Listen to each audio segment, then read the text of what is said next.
Imagine this with me for a moment. You're part of a dedicated team, pushed to the absolute brink. For days, perhaps weeks, you've been engaged in this relentless, exhausting search, pushing your physical and mental limits way beyond what you thought possible. Thirst has become like a searing fire in your throat, a constant nagging demand. Hunger, well, it's this gnawing emptiness in your gut that distracts from everything else. Yeah, just basic survival needs taking over everything. Exactly. Every muscle in your body screams with fatigue. Every joint aches from the strain of who knows how many miles traveled. You're utterly, fundamentally exhausted, your very being crying out for the most basic elements: water, food, rest. And hope. Hope is probably fading fast at that point. It's a distant, flickering ember, right? Yeah. Threatening to just extinguish itself with every heavy, labored step. And then, just when you feel like you absolutely can't take another breath, can't put one more foot in front of the other, you stumble upon something unexpected. A faint opening, barely visible, hidden by this dense tangle of thickets and towering trees, what the source calls a vast cavity. Wow. It seems to promise relief, yet somehow it also whispers of something ancient, vast, and frankly, terrifying. Right, and the unknown. So in that moment, utterly depleted, facing this unknown abyss, what do you do? Do you just succumb to that paralyzing grip of fear? Or does the primal, desperate need for survival somehow push you forward, even into the dark? That's the core question, isn't it? The dilemma. Welcome to the Deep Dive. Today we're plunging into Chapter 7 of Srinivas's incredible book, Valmiki's Ramayana Retold, a chapter titled, very aptly, The Black Hole. And this isn't just, an ancient epic, some grand narrative from a distant past. What Srinivas has done so brilliantly in this retelling is distill the core human and, well, in this case, Vaanara experience. Right, the Vaanaras, these intelligent, monkey-like beings from the Ramayana. Exactly. And he offers these profound behavioral and psychological lessons that echo through the ages and resonate so deeply with our lives today. It's really a masterclass in how individuals and groups respond under extreme duress. Absolutely. It reveals these timeless truths about resilience, about leadership, and crucially, about finding a deeper purpose, even in the darkest times. That's right. Our mission in this deep dive is really to unravel the intense narrative of the Vaanara's desperate journey, their unexpected and transformative encounter within this mysterious black hole, and the profound wisdom embedded in their experience. Yeah, we're going to highlight those timeless behavioral patterns, the psychological insights, maybe some surprising facts that emerge when beings are pushed to their absolute limits. And hopefully offer lessons that are incredibly relevant for you, our listener, in your own moments of crisis or profound challenge, or, when you find yourself navigating a metaphorical black hole in your life. Exactly. Because we all face them, don't we? Those moments of overwhelming darkness or uncertainty. We do. And the source material for today is just exceptional. It's the specific chapter from the modern retelling that focuses so keenly on the psychological and behavioral aspects of Valmiki's Ramayana. It makes these ancient struggles feel incredibly immediate, almost relatable. Srinivas has really honed in on the internal journeys of these characters, which gives us this unique lens to view universal human experiences. So let's unpack this. Let's start with the sheer crushing weight of their plight. What does it actually mean to be at that precipice of despair? Well, to really get the impact of the turning point, we first have to grasp the absolute depth of their suffering. The text describes the Vaanaras with this stark clarity. It says, thirst and hunger had thoroughly taken hold of them. They were utterly exhausted, their bodies screaming for water. Wow, not just thirsty, screaming for water. Right. This isn't just discomfort or, inconvenience. This is extreme deprivation. It's a state where the most fundamental physiological needs are unmet, pushing an organism right to the brink of collapse. Think about what happens to your body when you're severely dehydrated. Your blood thickens, organs strain, your cognitive function just deteriorates rapidly. Everything breaks down. It's a primal, desperate need that overrides almost everything else. It shrinks your world down to that desperate craving for moisture and sustenance.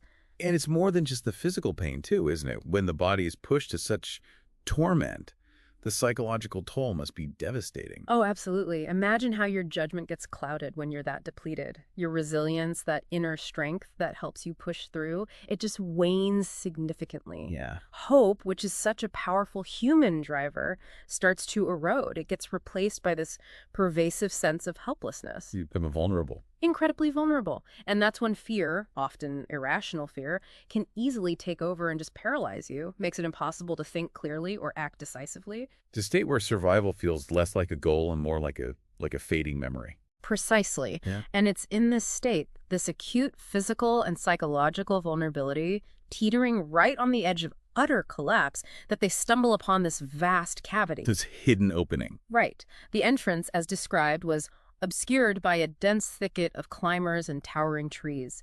Makes it seem almost like a secret, kind of foreboding place. Okay. And what's fascinating here is the immediate cognitive dissonance.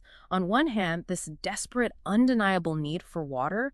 On the other, this chilling apprehension about what this hidden opening might actually represent. The known suffering versus the unknown terror. That's a classic human dilemma, isn't it? It really is. And yet, amidst that kind of foreboding appearance, there was also this undeniable glimmer of hope. The text paints it so vividly. It says, an array of waterfowls, such as flamingos, cranes, and ruddy geese, emerging with their feathers soaked and tinted with the red hues of lotus pollen. Wow, that's pretty clear evidence. That's a clear, empirical, unmistakable sign of water. A verdant oasis, an objective indicator of life within. But even with such clear positive signs, the initial reaction from the Vaanaras was one of profound awe and apprehension. They were drawn in, but also sort of repelled at the same time. And this is a truly critical psychological moment. Despite the objective evidence of water and life, this deep-seated fear just gripped them. What were they afraid of specifically? They feared this cave might be a gateway to Patala, the netherworld from which there was no return. Patala, the underworld. Yeah. In Vedic and Hindu traditions, it's conceived as this subterranean realm, often associated with the underworld or a mystical, maybe other dimensional space. So it carries this heavy, ancient weight. Right. And this speaks volumes about the powerful, enduring psychological impact of ancient fears and superstitions, even facing a life-threatening need for water, these deeply ingrained anxieties about the unknown, about entering some forbidden or cursed realm. They were potent enough to make them hesitate. So they actually questioned whether survival was worth the risk of, eternal damnation or getting lost forever? Exactly. It shows how deeply fear can be wired into our collective consciousness, even overriding basic survival needs for a moment. So this is a classic conflict then. The immediate pressing instinct for survival battling against this deeply ingrained, almost mythological fear of the unknown. Mm-hmm. But here's where it gets really interesting, and I think truly illustrative of human behavior under pressure. The text says, despite their fears, the desperate need for water compelled all the Vaanaras to gather at the cave's mouth. So survival wins out. It seems so. This is that crucial moment of decision-making under extreme duress. Their basic survival instinct, that primal urge to live and quench that burning thirst, it overrides even that profound existential dread. It's a clear demonstration of, Maslow's hierarchy of needs in action, isn't it? Physiological needs taking precedence when immediate survival is threatened. Totally. It's a powerful testament to that hierarchy. When basic survival is on the line, it literally rewires our brains. It shifts focus from higher-order goals to immediate biological imperatives. So even their main mission, finding Seetha, takes a backseat. For that moment, yes. Our long-term objectives, even something as vital as finding Seetha, they take a backseat, sometimes temporarily, sometimes maybe completely, until that fundamental need is met. What's fascinating here is the tension, the survival instinct battling with that deeper, long-term purpose. And it wasn't just one or two of them. No, and that's key. The text emphasizes the collective stand. They gathered as a group. This really hints at the vital importance of unity in crisis, that unspoken understanding that even in fear, there's strength in numbers. They didn't scatter in panic. No, they converged, even if hesitantly. Yeah. It's a testament to their shared plight and their collective resolve, however fragile it might have been. It's a fundamental principle of group psychology. Shared threat can foster powerful cohesion. And that collective resolve, born out of that shared desperation, really sets the stage for the next crucial element. Right. Leadership. Because in these moments of profound uncertainty, when fear and exhaustion cloud everyone's judgment, you need a beacon. You need someone who can cut through the noise, the panic, the irrationality, and point to a clear path forward. Mm-hmm. It's not just about giving orders. No, it's about inspiring trust and providing a rational framework when everyone else is just overwhelmed. You're absolutely right. And in this situation, the text says it was the astute Hanuman who reassured the group. Hanuman again. He seems central. He often is. And what's fascinating here is Hanuman's unique ability to remain calm, analytical, objective when everyone else is gripped by fear or exhaustion. He's the one who can step back, observe the facts, and see beyond the immediate emotional fog that blinds the others. That composure is key. It's a hallmark of true leadership in crisis. And he doesn't just reassure them with, like, empty words either. He uses evidence-based reasoning, which is such a vital lesson for us in navigating any crisis. How so? What did you point out? He pointed out that the presence of waterfowl and animals exiting the cave, along with the lush greenery at its entrance, indicated the presence of a water source within. He's using empirical data. Right. Concrete, observable facts to counter the abstract, irrational fear of patala or the unknown. It's the power of logic against superstition, essentially. Think about how often we need a Hanuman in our own lives, don't we? Oh, definitely. Whether it's a startup team paralyzed by uncertainty during a market downturn or a family facing a daunting medical diagnosis. Or even just an individual trying to make a difficult career change. Exactly. We need someone who can step back when we're clouded by anxiety or panic, look at the objective data, and point out the obvious solution, the rational path, the observable facts that contradict our fearful assumptions. It's about recognizing that clear-headed person in a chaotic situation. And having the wisdom to trust their judgment. It takes a certain courage, actually, to follow that rational voice when your own instincts might be screaming otherwise. And that trust, that rational voice, is precisely what allows them to take the leap of faith. The text says, taking heart from Hanuman's observations, the Vaanaras ventured into the cave. So they went in. They did. And this isn't just about survival anymore. It's about the psychology of trust and leadership. A single rational voice, backed by observable facts and that unwavering composure, it empowers an entire group to move past paralyzing fear and into the unknown. It's a collective act of courage, really, inspired by individual foresight. However, this venture wasn't a quick fix or an immediate relief. The passage vividly describes a complete immersion into profound darkness, where it felt devoid of the sun and the moon. Wow, utter blackness. Yeah. Their senses failed them within this darkness, leading to confusion and fear, this sensory deprivation. It's such a powerful metaphor for being truly lost, disoriented, vulnerable. Absolutely. Everything you rely on to navigate the world sight, spatial awareness, even a sense of time, it's just gone. Imagine being in a space so dark you lose all perception of depth, direction, or even the presence of others unless you're physically touching them. A complete dissolution of your external reference points. Terrifying. Yet they didn't give up. They didn't scatter. The text emphasizes that they were bound by collective determination and trust in Hanuman. They moved hand in hand to prevent losing anyone in the oppressive darkness. Hand in hand, that's a powerful image. Isn't it? It's this physical manifestation of their resilience, literally holding on to each other, which in itself must provide some psychological comfort and reassurance in the face of that overwhelming sensory loss. Right. That physical connection grounds them, reminds them they aren't alone. It's a testament to the power of shared vulnerability and collective will. And this wasn't just a brief moment of discomfort. The text calls it a protracted ordeal. Right, it wasn't quick. The passage through the cave was an ordeal that tested their endurance to its limits. The Vaanaras were disoriented, their bodies pushed to exhaustion, their spirits dampened. This highlights that even with strong leadership and unity, the struggle is ongoing. It's not just about making the initial decision to enter. It's about the sustained effort required to overcome significant challenges day after day, step after blind step. It really speaks to the incredible human capacity for perseverance, even when every fiber of your being just wants to quit. And that protracted struggle probably deepened their shared experience and solidified their bonds even further, ironically. So they're enduring this prolonged, disorienting, physically and emotionally draining struggle in complete darkness, pushing past their limits, relying on each other.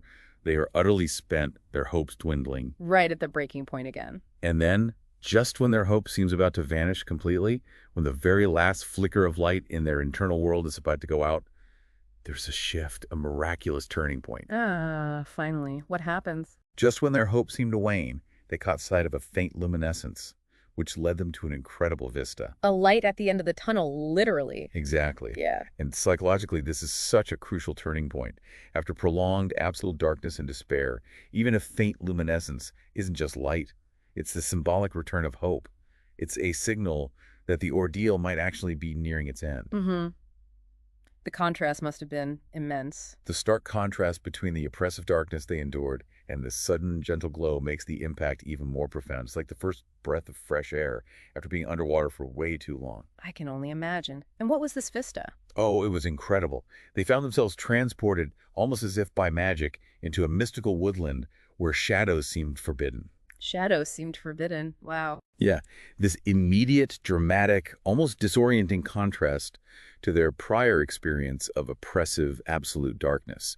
It's a realm where the very concept of shadow seems to have been banished, a place of pure, ethereal light. The sudden sensory overload after such deprivation must have been almost overwhelming.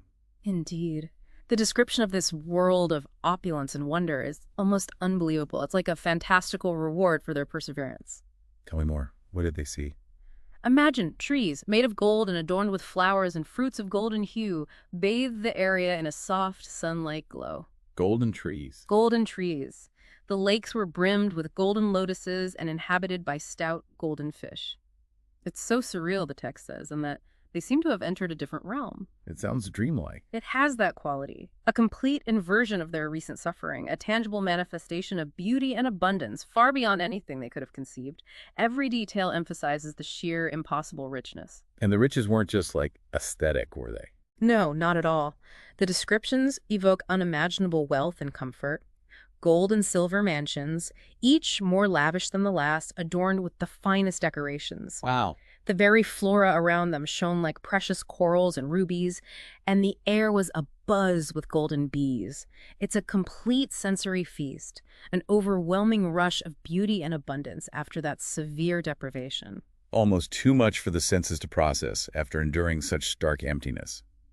The contrast is not just metaphorical, but a direct sensory experience of relief and, well, luxury. And critically, it wasn't just aesthetic wonder. There was practical, immediate relief. They found piles of golden aloe vera, sandalwood sticks, tubers, and fruits ready for consumption. Food and water. Yes. There were refreshing beverages, drinkable honey, the finest clothing, and abundant deerskins. This isn't just some beautiful illusion. It's the exact, tangible abundance they were craving. That must have been overwhelming relief. The sensory experience of relief after such profound hunger and thirst, after facing death from deprivation, it must have been absolutely overwhelming. It's the ultimate payoff for enduring the unimaginable. And here's where it becomes so deeply relatable for us, I think. How so? The idea of enduring incredible hardship, pushing through that metaphorical black hole in our own lives, whether it's a prolonged professional struggle, a personal crisis, a period of profound uncertainty, and then being rewarded with something unexpectedly beautiful or bountiful. Right, that breakthrough moment. That sudden turn of fortune that feels almost miraculous after a long, arduous struggle. It reinforces that universal idea that perseverance, when combined with maybe a touch of unexpected grace, can lead to unimaginable rewards, moments of pure relief and unexpected joy. A powerful message of hope. Definitely. And amidst all this wonder, this golden realm, a figure emerges. Someone different. Okay. Their exploration led them to an ascetic lady clothed in hemp and living on a controlled diet. This is Swayamprabha. An ascetic, in the middle of all that golden luxury. Exactly. A serene yet powerful presence. A stark contrast to the sheer opulence surrounding her. Yet she emanates this deeper spiritual richness. Her simple attire and disciplined life speak of wisdom and self-control. She's like a spiritual anchor in this place of material excess. Interesting. And how do the Vaanaras react to her? Well, Hanuman, ever the inquisitive leader, ever the one seeking clarity and understanding, steps forward. Of course. He's driven by a curiosity about the woman's identity, the cave's ownership, and the origin of its extraordinary features. Even after everything they've just been through, his curiosity and drive for knowledge remain intact. That's a testament to his character. He doesn't just passively accept the wonder. He seeks to understand its source. Right. So Swayamprabha then narrates this captivating story of the magical realm, pulling back the curtain on its mystical origins. She reveals that the cave's marvels stemmed from Maya, an adept illusionist. Maya, the illusionist. The same. His incredible skills, she explains, were refined through a blessing from Brahma, the creator god, and the architectural brilliance of Sukracharya, a renowned sage and architect. Wow, so this place is literally a divinely blessed, masterfully crafted illusion. Essentially, yes, it provides the mystical context for the place, explaining its impossible beauty and its inherently illusory yet profoundly real nature within this epic narrative. It's a creation of divine skill and potent magic. And how does she end up there? What's her role? Well, she explains that following Maya's death at the hands of Indra, the king of the gods, Maya's creations fell under the stewardship of his widow, Hema, Okay. and Hema subsequently appointed Swayamprabha as the cave's caretaker. Ah, so she's the guardian. Precisely. Chosen for her ascetic virtues and dedication. She's not just a resident. She's been entrusted with its sacred maintenance. What's truly striking here, though, beyond the magic and the backstory, is Swayamprabha's profound compassion and wisdom. Tell me about that. She listened intently to the Vaanaras' mission, moved by their story and plight. This highlights the incredible power of active listening and empathy in offering genuine help. She didn't just see exhausted monkeys needing food. Exactly. She hears their deeper purpose, their fundamental quest, and understands their suffering on multiple levels. Her capacity to truly listen and understand is the first step towards providing meaningful assistance. And does she help them? Oh, yes. Her aid is immediate and profoundly practical, addressing their most pressing needs first. She offered them food and drink, allowing them to rest and regain strength. Meeting those basic needs first, stabilizing them. Right. Acknowledging their suffering, providing the necessary respite for them to recover from their harrowing ordeal. She offers them a sanctuary of healing after their near-death experience. Okay, so they're fed, rested, then what? Once they were physically restored, Hanuman then recounts their entire quest for Seetha, Rama's abducted wife, whom they're desperately searching for. He details their alliance with Rama and the exhaustive search that led them to this very cave. And how does Swayamprabha react to this? This is where the deeper connection, the true understanding happens. Their narrative, filled with determination and hope, resonated with Swayamprabha. She understood their real hunger. Their real hunger, what does that mean? Not just for food and water, which she had already provided, but for the success of their vital quest to find Seetha. This insight elevates her aid beyond mere sustenance. She recognized and addressed the hunger of their spirit, their purpose. Wow. That's profound. She became a guide for their deeper needs, not just their physical ones. Exactly, and this profound understanding leads to an act of truly divine intervention. Okay. Acknowledging their dire situation, Swayamprabha devised a means to transport the Vaanaras out of the cave through her spiritual prowess and the virtues of her penance. Spiritual prowess. Yeah. So not just showing them the way out. No, this isn't a simple act of charity or a convenient rescue. It's a non-conventional, spiritually powered form of aid. It emphasizes that sometimes the help we need comes from unexpected, even mystical sources, not always what we anticipate, but exactly what we need. It's another leap of faith for them then, into the unknown again, but this time guided by this benevolent power. Right. And the simplicity of her command is also incredibly significant. She just instructed them to close their eyes. Close their eyes, that's it. That's it. A moment of complete trust is required. There's no explanation of the mechanics, no rational discussion of how she'll achieve this, just a simple directive that requires absolute faith in her. It's a surrender. Okay. And what happens when they open them? Within moments, they found themselves outside, near the vast expanse of the Southern Ocean, at the foot of Mount Vindhya. Wow. Instant transport. Instantaneous, dramatic, magical transport, pulling them out of their seemingly impossible, self-contained situation and relocating them to a vital strategic point for their mission. The Southern Ocean. That's crucial for the search for Seetha, isn't it? Heading towards Lanka. Precisely. The immediate outcome is profound and transformative. Swayamprabha's intervention saved them from despair. And this isn't just about physical rescue. It's a mental and emotional liberation from that crushing weight of hopelessness. It reset their whole perspective. Totally, Pete, to set them back on their path, closer to their goal. Their spirits are lifted, their resolve strengthened, and their journey toward fulfilling their quest to find Seetha resumed with renewed vigor. It's a complete psychological transformation, from utter exhaustion and despair to a state of renewed purpose, energy, and unwavering determination.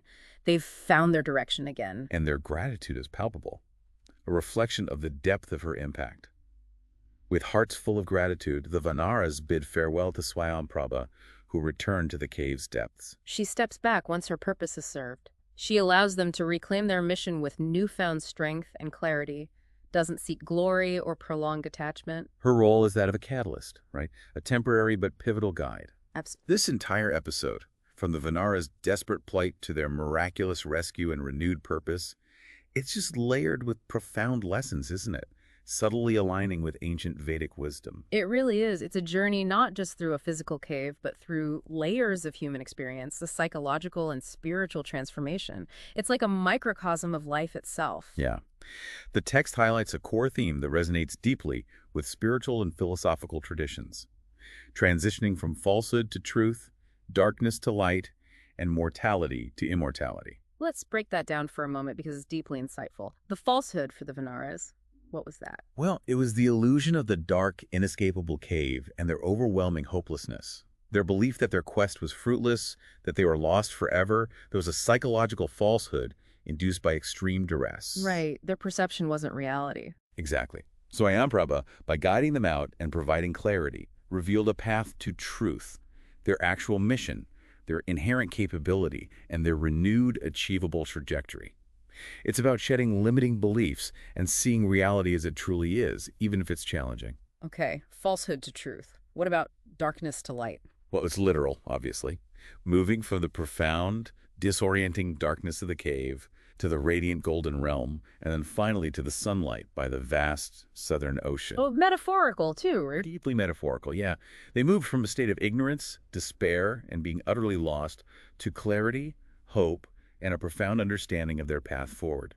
Think of it as moving from a state of psychological fog where you can't see your next step to a clear vision of your purpose and direction. That mental shift from confusion to clarity makes sense. And this idea of mortality to immortality, that sounds pretty grand. It does, but it's not necessarily literal immortality, like living forever. It signifies a profound transition. They moved from a state near death, on the brink of utter despair and giving up, to one of revived purpose and a continuation of their vital quest. So overcoming their limitations. Exactly. They symbolically overcame their mortal limitations of exhaustion, fear, and hopelessness. They were given a new lease on their grand purpose. It implies a transcendence of their immediate suffering into a deeper, more enduring state of being. Finding a meaning that transcends the physical struggle. Right. It's about finding a meaning so profound it transcends the fleetingness of physical life. In a modern context, you could think of it as moving from a state of feeling utterly defeated by a setback to finding renewed passion and creating a legacy that outlives that challenge. So this entire black hole journey, this ordeal, mirrored their earlier fruitless search for Seetha in a way. How so? The physical hunger and thirst were immense, yes, and critical for survival, obviously. But the text makes this crucial psychological insight here. Their real hunger being the quest to find Seetha. Ah, that phrase again. The real hunger. It's a pivotal point. It shows how a grander transcendent purpose, a higher calling, can be a deeper, more profound hunger than even basic physical needs. It speaks to the human spirit's need for meaning and contribution beyond mere existence. It's about what truly drives us, what provides ultimate fulfillment beyond just staying alive. Exactly. And Swayamprabha, understanding this deeper plight, this spiritual and purposeful hunger, acted as their true guiding light. Right. She redirected them towards not just physical recovery, but towards hope and renewed purpose. She was the catalyst for an internal transformation. She recognized that their spirit was as hungry, if not hungrier, than their bodies. Her wisdom lay in addressing the root cause of their despair, the lack of progress on their mission, not just their physical discomfort. That's a really key distinction. And what's fascinating is Hanuman's continued evolved leadership after this. Even after being saved and refreshed, he sought guidance to transform their fading hope into a resilient quest for Seetha. So he didn't just say, okay, we're safe, let's go. No. He recognized that while they were out of immediate danger, they needed strategic direction, a precise next step to reignite their mission effectively. It wasn't enough just to be rescued.